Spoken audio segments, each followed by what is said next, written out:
Happy Mother's Day to everybody on the West Coast where it's 11 o'clock and it's time for Mother's Day brunch. I'm looking forward to showing you guys my versions of Saint Germaine Cocktail, and I also am making a really awesome Bloody Mary, which you should really like. I just couldn't do it to you guys, making you get up at 8 a.m. if you were going to watch this live. If you tuned in at 11 o'clock this morning, you're going to see exactly the same thing. So, unless you're a glutton for punishment, you really don't have to.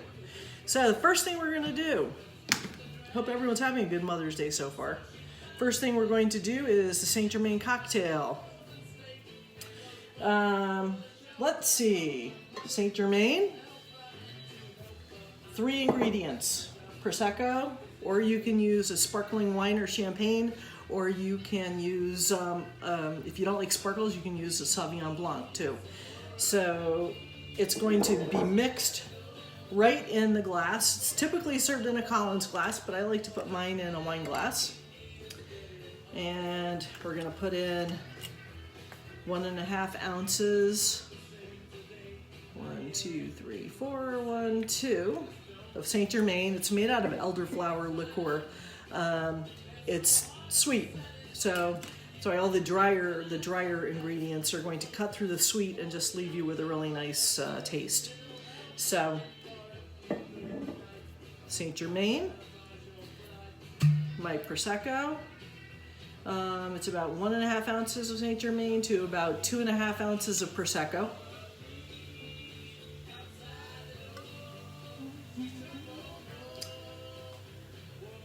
This is a cocktail that really doesn't have a big history. Saint Germaine, people think it's French, but it's not. It's made in America.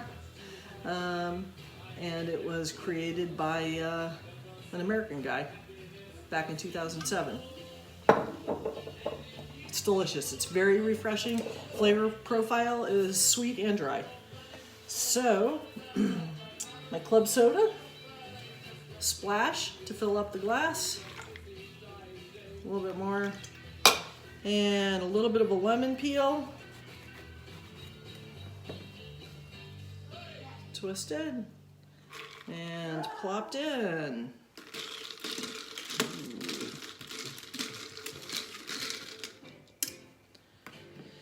And that is the Saint Germaine Cocktail.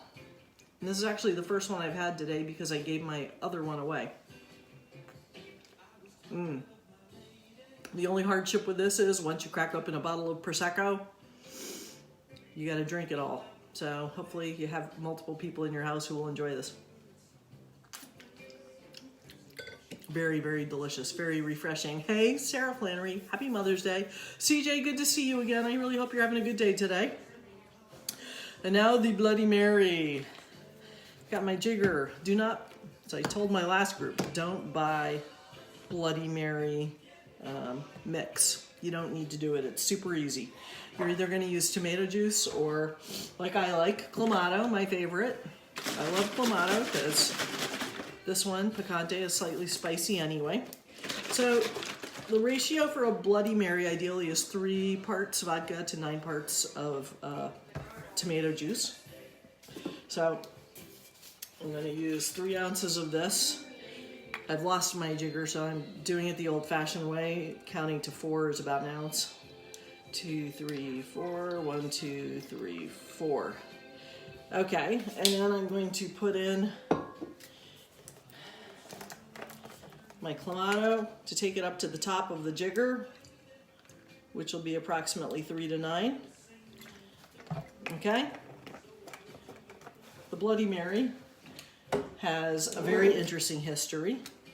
It was created by an American named Herriot, that's his last name, in Paris at the bar called Harry's back in the 1920s. And back then it was just tomato juice and vodka.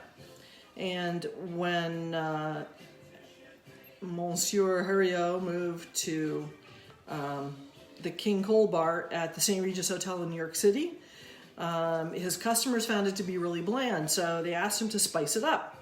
And his answer to that was cayenne pepper, black pepper, Worcestershire sauce, a dash of Tabasco, and lemon juice. And so that's how the Bloody Mary came to be. And of course it was named after Queen Mary. So not a very nice queen, all things considered. So this is how I make my Bloody Mary fixings. I've got my Clamato. I put in the juice of a good-sized wedge of lemon. I like a dash of Tabasco sauce, not Tabasco, horseradish. I like a shake of celery salt.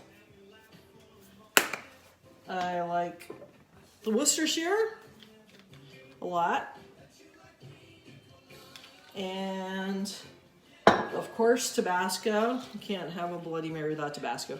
But the nice thing about Bloody Marys is you can make it to your taste. Spicy or not spicy. Okay, and a bit of fresh pepper. And everyone knows the best thing about Bloody Marys. Hey Melissa, hope you're having a good Mother's Day. The best thing about Bloody Marys is the garnish. Yeah, you gotta mix up all those dry ingredients really, really well. Okay. I made it so cold I can't open it. There.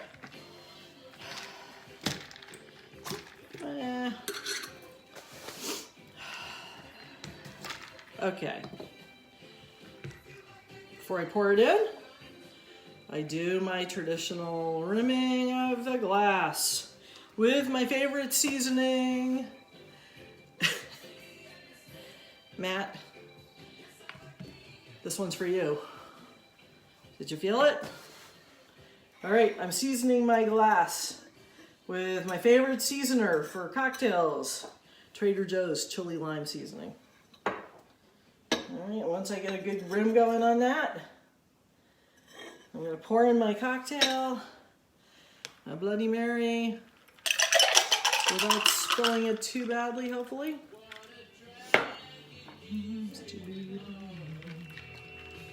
All right. My garnish. This is my garnish of choice. A shrimp, a dilly bean, and a blue cheese stuffed olive. And I put that right on top of it. Actually, I'll push it in a couple seconds when I start drinking it so it gets all the flavor through it. And those are my favorite Mother's Day cocktails. So whatever you're enjoying, whether it's a Bellini or I don't know, one of those many champagne flavored brunch drinks, mimosa, I hope you enjoy it. Try the Saint Germaine cocktail, it's fantastic. It's a great summer picnic thing. You can make it in a batch, in a pitcher, and it's absolutely delicious. So enjoy, guys on the West Coast, and I will see you sometime next week. Thanks, bye.